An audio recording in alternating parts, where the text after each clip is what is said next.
E aí, pessoal, tudo bom? Como é que estão vocês? Como é que foi as férias? Tudo certinho aí com vocês? Vamos de aula, né? Vejam, eu tinha prometido gravar a aula durante o recesso, mas eu decidi respeitar, recesso é recesso, férias é férias. Então, vocês e eu também merecemos descanso, beleza? Então, vamos dar seguimento aos nossos conteúdos da primeira unidade com essa aula sobre a Guerra Fria, tá? Lembrando que a turma de vocês já viu o assunto da Segunda Guerra Mundial com o professor Tiago, no semestre anterior, e a gente retoma agora a história do século XX, falando da Guerra Fria. Mas essa aula, para mim, ela tem um gostinho mais especial, porque eu não gosto de falar da Guerra Fria apenas do ponto de vista político, apenas do ponto de vista da geopolítica internacional. Essa aula de hoje, a gente vai entender um pouco a Guerra Fria do ponto de vista ideológico, né, e tratando essas ideologias conflitantes a partir da propaganda, da cultura de consumo e de um pouco da cultura pop, né, como vocês podem ver aí já nesse primeiro slide, tá? Bom, mas antes de falar nisso, a gente precisa saber um pouquinho o que foi a Guerra Fria, né, por que ela ocorreu, etc.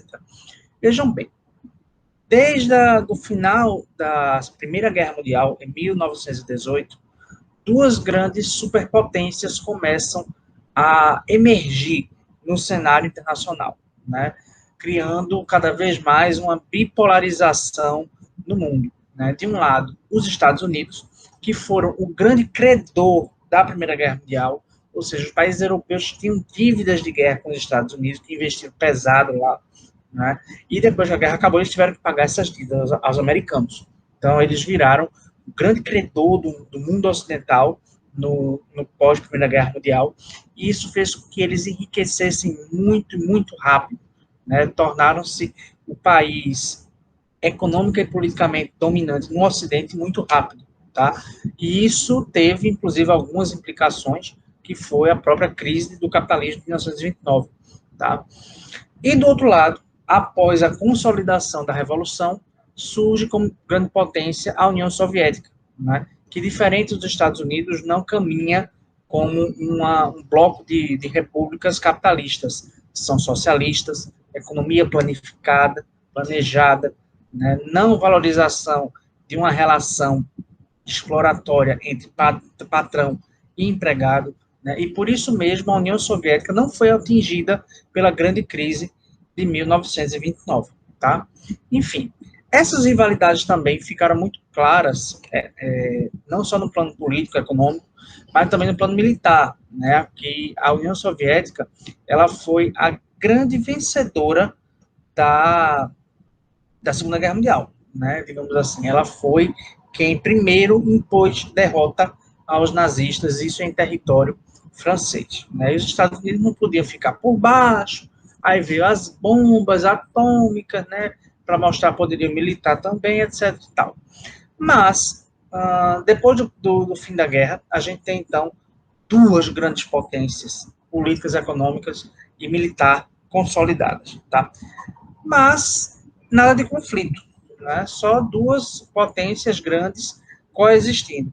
Até que, em 12 de março de 1947, o então presidente americano Truman, Harry Truman, ele faz um discurso extremamente agressivo, extremamente ameaçador, afirmando que os países capitalistas deveriam se defender da suposta ameaça socialista. Então, Truman, ele coloca os Estados Unidos como o grande líder desse bloco para barrar, para frear o crescimento da União Soviética. Então, com isso, ele que meio declara uma guerra à União Soviética, mas não uma guerra militar.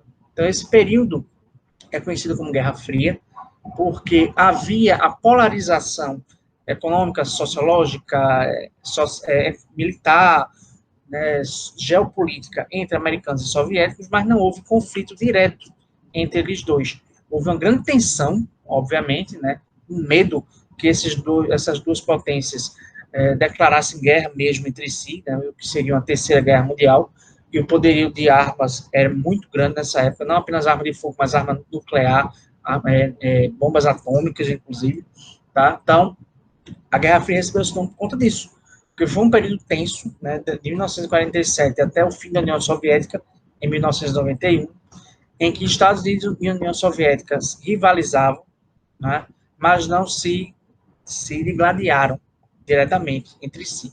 Houve conflitos durante a Guerra Fria de países apoiados por um ou por outro, né, como a Guerra da Coreia, né, uma Coreia do Norte, apoiada pelos Estados Unidos, Coreia do Sul apoiada pelos soviéticos, né, Vietnã do Sul, Vietnã do Norte, na Guerra do Vietnã, a questão do Afeganistão, a questão do Iraque, enfim, a gente vai ver essas questões em outras aulas, certo? Mas o que interessa saber é isso. A Guerra Fria foi esse período de grande polarização e tensão mundial, né, entre Estados Unidos e seu bloco e União Soviética e seu bloco. Havia países não alinhados, os chamados países do terceiro mundo, recebeu esse nome porque era como se fosse a terceira via, né? Mas o número de aliados entre um e outro era muito grande. Tá? Então, realmente polarizou o mundo. A Guerra Fria caracterizou-se por uma ordem mundial polarizada entre capitalismo e socialismo, entre Estados Unidos e União Soviética. Tá?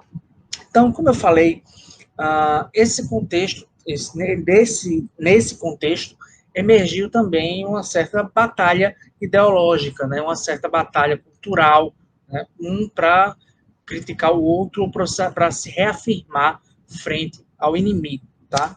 Então, uma grande arma dos americanos para meter o pau na União Soviética, para se diferenciar dos soviéticos, foi o grande estímulo à cultura de consumo. Né? A cultura de consumo ela vai moldar o que se chamou de American Way of Life, o estilo de vida americano. Vai moldar esse estilo de vida a partir dos anos 40, 50, 60. Tá? Então, o que se entendia por liberdade no bloco capitalista era a liberdade de poder consumir o que bem quisesse. Então, houve uma gana de consumo muito grande nos Estados Unidos, nos países aliados dos Estados Unidos. Então, o que eu vou mostrar aqui são algumas propagandas que seguiam um padrão de lógica, um padrão de estética também, tá? Nessa época. Algumas propagandas que eu vou mostrar aqui são realmente lá dos Estados Unidos, mas outras são aqui do Brasil, tá? O Brasil estava alinhado ao bloco americano. Então, vou mostrar várias imagens e depois a gente vai ter uma conclusão com relação a isso. Então, aqui nesse slide, a gente tem propaganda de coisas que surgiram muito mais, que surgiram não, mas que se popularizaram nessa época, como a TV, né, essa inclusive uma TV rádio portátil, né, quinquilharias domésticas como enceradeira ou aspirador de pó, um grill aqui, onde essa mulher está fritando um ovo com pão, um ferro de passar. Olhem, o texto da propaganda diz que presentes úteis, né, que servem para proporcionar conforto ao seu lar. Daqui a pouco eu vou falar a lógica dessas propagandas, desses produtos. Tá? Aqui, propaganda de veículos automotivos. Né? A Lambretta, que é essa motoquinha aí que fez muito sucesso nos anos 50, era símbolo de rebeldia e tal. E aqui do lado esquerdo, uma propaganda de um carro, que eu acho muito interessante, porque o carro é um carro elegante, dito como elegante, né, um chabó, e a propaganda retrata o carro parado em Brasília. Não sei se vocês conseguem notar, né, que ele está aí no Palácio Planalto, da Alvorada. E ele associa a elegância de Brasília, recém-inaugurada, com a elegância do carro. Né? Então, esses conceitos de linhas elegantes, de modernidade, se associam nessa época. Vale ressaltar que a indústria automobilística cresceu muito nesse período, e no Brasil ela vai ganhar força justamente no período da década de 50, em especial durante o governo de Juscelino Kubitschek, que a gente vai estudar melhor na segunda unidade. Aqui, outros produtos, como o tênis Conga, né, que até a época da minha infância eu não peguei muito a Guerra Fria toda, né, eu nasci em 83, mas o Conga ainda era febre, né, caneta, propaganda de caneta, olha, o tipo de propaganda, uma propaganda grande, elegante para vender caneta, e uma propaganda de cigarro. Cigarro era símbolo em alguns momentos de rebeldia juvenil, e outros momentos até de elegância, de classe. Né? Veja a propaganda do Marlboro, é um bebê retratado uma propaganda de cigarro. Não se tinha a consciência para a saúde que se tem hoje em dia com relação ao cigarro, tá? Então, era muito normal você ver em propaganda de cigarro bebês, crianças, atletas, pessoas famosas, enfim. Hoje em dia, isso seria impensável por conta dos malefícios do cigarro. Ninguém ia querer associar a sua imagem a isso, né? Mas nessa época, super comum. Aqui, mais coisas bem famosinhas durante a Guerra Fria, muito usadas durante esse período, é o biotônico de Fontoura, que era um remédio para dar energia, para dar vigor, para abrir o apetite, né? Eu mesmo cheguei a tomar essa porcaria, um gosto horrível de ferro. Uma novidade que chegou no Brasil nos anos 60, que é esse inalador Vic para desobstruir o nariz, sal de frutazeno. O que eu quero que vocês percebam é um certo padrão estético dessas propagandas, tá? Sempre grande, sempre com desenho e texto. Né? Aqui, ó, alimentos. Ali na esquerda a gente tem o Toddy, que a gente conhece ainda hoje, sardinha da marca Peixe, da marca pernambucana, inclusive. Aqui, nessa peça do meio, propaganda de leite condensado. Ali, à direita, a propaganda da Coca-Cola, que não é novidade para ninguém, porque a Coca-Cola sempre investiu pesado em propaganda e era um produto tipicamente capitalista, era símbolo, inclusive, ainda é símbolo do capitalismo. Você não tinha Coca-Cola nos recônditos lá do Oriente, mas no Ocidente você tinha Coca-Cola, certo? E as propagandas dela sempre foram primavam muito pela estética. Essa aqui é uma propaganda até simples, tá? Mas a Coca-Cola sempre foi destacada pelas suas propagandas muito chamativas. Aqui, produtos ligados à beleza, à estética ou à higiene, né? Aqui na esquerda, Gillette, depois sabonete, depois creme dental, né? Chamado dentifrício, depois, aqui na direita, uma propaganda de Frigia, que era um desodorante, né? Um desodorizante, para evitar que as axilas ficassem com cheiro de suor, mamadeira, esse aqui na direita, essas pílulas eram pílulas para emagrecer, para você não ser muito gordo. Aqui no meio, essa propaganda da General Electric, que é uma empresa que todo mundo sabe existe ainda até hoje. E veja a quantidade de coisas que essa propaganda mostra, né? Ferro de passar, relógio, telefone, máquina de escrever. Esse negócio aqui que está no colo dela, que eu nunca consegui identificar, mas eu acho que é um secador de cabelo, já que está ligado a essa touca.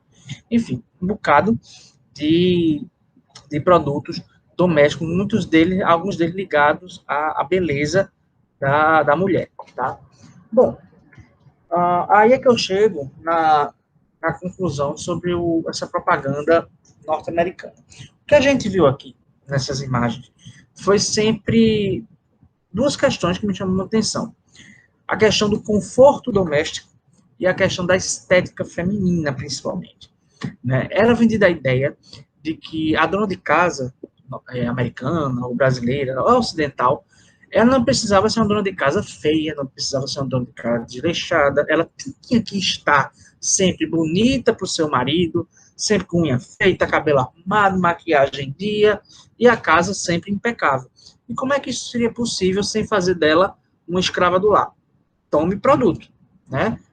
Tome esses maquinários, esses aspiradores de pó, enceradeira, forno elétrico, ferro de passar, tudo para facilitar a vida da dona de casa, tá? E sobrava tempo, então, para ela ser, além de uma boa dona de casa, uma boa mãe, uma boa esposa, sempre bonita, magra, maquiada e penteada para o seu marido. Por quê? Esse era o padrão de estética e era o padrão feminino que se queria.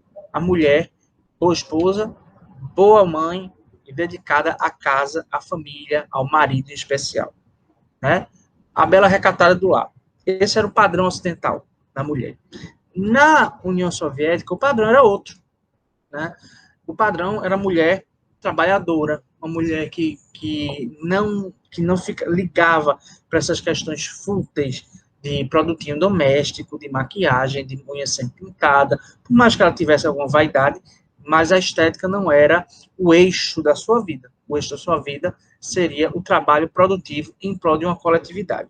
Eu gosto muito dessa propaganda aqui, à esquerda, Vejam que mostra uma mulher, uma trabalhadora soviética, com um milho na mão, que era um dos principais alimentos da União Soviética, consumido da União Soviética, e o milho vai virando outras coisas, né? Ovo, carne e leite. Esses tonéis aí são leite. Então, a mulher no imaginário soviético, no cotidiano soviético, era mulher trabalhadora. Não era mulher fútil norte-americana. Era mulher que trabalhava em prol da casa, mas em prol da comunidade. Porque, diferente dos Estados Unidos, na União Soviética, não tinha esse consumo exacerbado. Lá as pessoas consumiam o que era necessário para viver, né, sem supérfluos, sem muitos excedentes, sem luxar demais, né, porque uma pessoa vive sem uma enceradeira, uma pessoa não vive sem alimento. Então, a lógica na União Soviética era essa. Então, a mulher era a mulher trabalhadora, a mulher que contribuía para a distribuição de bens pela população. Tá? Muita dessa produção agrícola na União Soviética não sempre era vendida, mas era distribuída pela população, pelo governo. Né? O governo confiscava a produção, deixava um pouco a parte com o produtor e a outra ela confiscava para fazer a distribuição. Então, não existia esse negócio de passar fome na União Soviética. Tá? E nos países que acompanharam essa linha da União Soviética, como a China, né, Cuba, enfim, não existia isso de ter gente passando fome porque alimento é caro. O Estado distribuía alimento, tá? Bom, nesse sentido, a figura do trabalhador sempre foi muito cultuada nas propagandas da União Soviética. Aqui no meio, você vê um homem, um típico trabalhador soviético, dando murro, né, empunhando a sua opinião, dando murro na mesa, e essa mesa está repleta de homens que são tipicamente burgueses, capitalistas, né? Basta ver a roupa tipicamente americana, ocidental, né? Os rostos, enfim. Então, ele está se impondo. O trabalhador não se vende, não se abaixa perante aos ditos da classe patronal, da classe burguesa. Essa é a ideia desse cartaz que eu acho muito boa. Né? E eu gosto muito também dessa figura do relógio aí, à direita, no finzinho, né? Abaixo. O capitalismo tem uma frase, né, uma frase bem cretina, que diz que tempo é dinheiro. Você não pode perder tempo, porque você vai perder dinheiro. Isso é paranoia. Você tem que sempre ganhar dinheiro. O capitalismo faz a gente acreditar que a gente tem que, para ser pessoa de sucesso, tem que ter dinheiro e ser consumista e pagador de boleto. Isso na União Soviética era muito combatido. Né? E essa imagem eu acho bem interessante. Se tempo é dinheiro, ó, o relógio, o ponteiro do relógio é uma faca que vai cortar a cabeça do cara burguês ocidental. Essa carinha com cartola é tipicamente norte-americano, né, estadunidense. Então, o tempo ele está ali massacrando por conta dessa sua paranoia de tempo é dinheiro. A lógica da propaganda soviética é essa, tá? Aqui algumas outras, né, propaganda da educação, da mina, né? Atenção para essa aqui no canto inferior esquerdo, com essa figura do astronauta, né?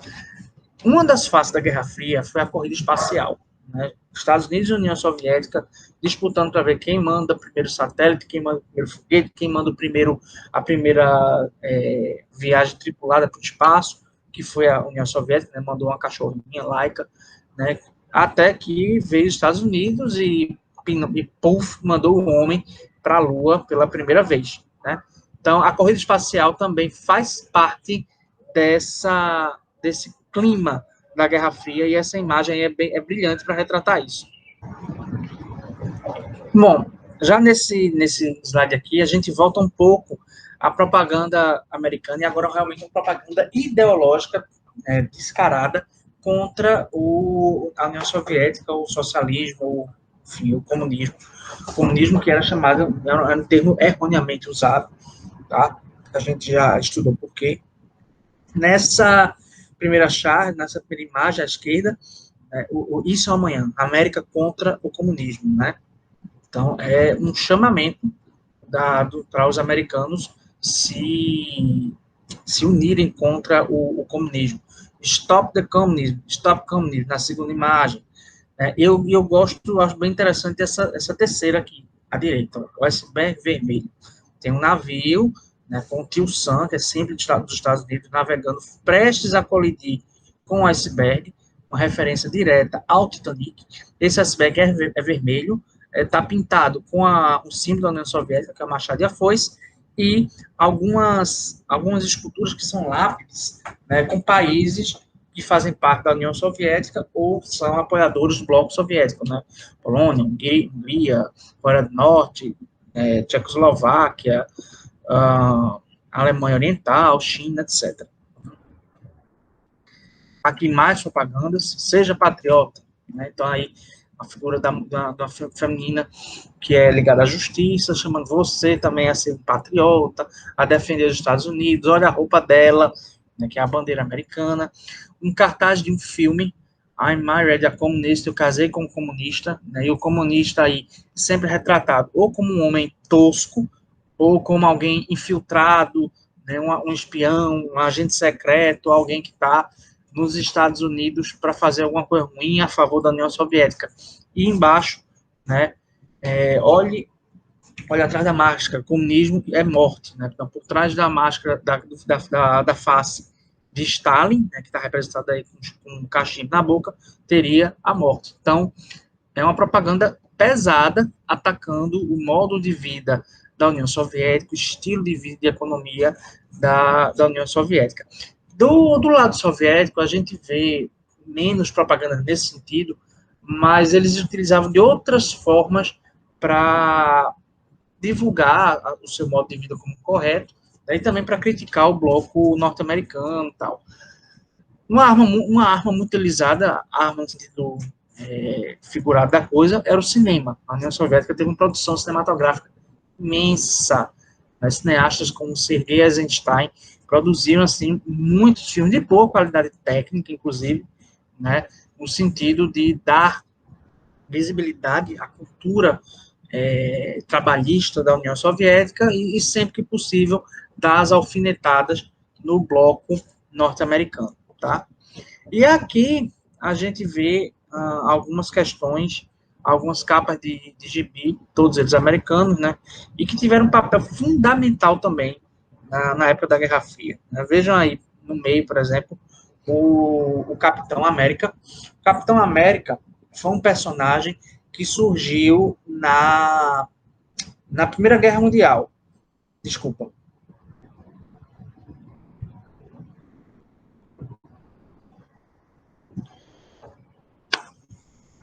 Bom, aqui a gente vê um outro aspecto mais ligado à cultura pop, que é a, a cultura de quadrinhos, né, os gibis norte-americanos, tá? Todos eles uma importância imensa na propagação de ideais norte-americanos anti-soviéticos. Capitão América, por exemplo, foi um personagem que surgiu na época da Segunda Guerra Mundial. Né, o primeiro gibi do Capitão América mostra o Capitão América dando um supapo na cara do Hitler, na capa. E aí, nessa capa aí, né, mostra ele contra os soviéticos supremos. Né, o Capitão América aqui em primeiro plano, e em segundo plano, figuras, imagens ligadas à União Soviética. Então, o Capitão América aí representando os Estados Unidos como o grande incentivador de práticas antissoviéticas, o destino manifesto dos Estados Unidos de barrar o avanço do comunismo, do socialismo, etc. Tá? Então, mesmo que às vezes explícita, outras vezes implicitamente, os gibis da Marvel, alguns da Disney até, tiveram um papel muito interessante nessa época, de fazer com que as pessoas assimilassem essa ideia de superioridade norte-americana e, consequentemente, de inferioridade da União Soviética, certo? Então, aí a gente vê, né, a Capitão América, Quarteto Fantástico, e aqui no fim, o danado do Pica-Pau. Por que o Pica-Pau tá aí? O Pica-Pau não é Marvel, o Pica-Pau não é Disney, o Pica-Pau não é DC Comics, mas Pica-Pau é um personagem muito interessante. O Pica-Pau, ele é aquele cara que só se dá bem, né? Ele não entra em canto nenhum para se lascar, né? Cada desenho do Pica-Pau tem essa mensagem. Pode ser que no meio do processo ele se lasque, ele faça algumas coisas erradas, sofra alguns reveses, mas no fim ele sempre se dá bem, né? É um cara que nasceu, né, que a existência dele é para brilhar, para se dar bem, né? É para ser um cara de sucesso na realidade dele, do Pica-Pau. E, mais interessante ainda, são as cores do Pica-Pau, né? Veja que ele é um personagem que tem as cores da bandeira norte-americana, né? Vermelho, azul, branco, né? As cores dos Estados Unidos, né? As cores do Tio Sam são as cores do Pica-Pau.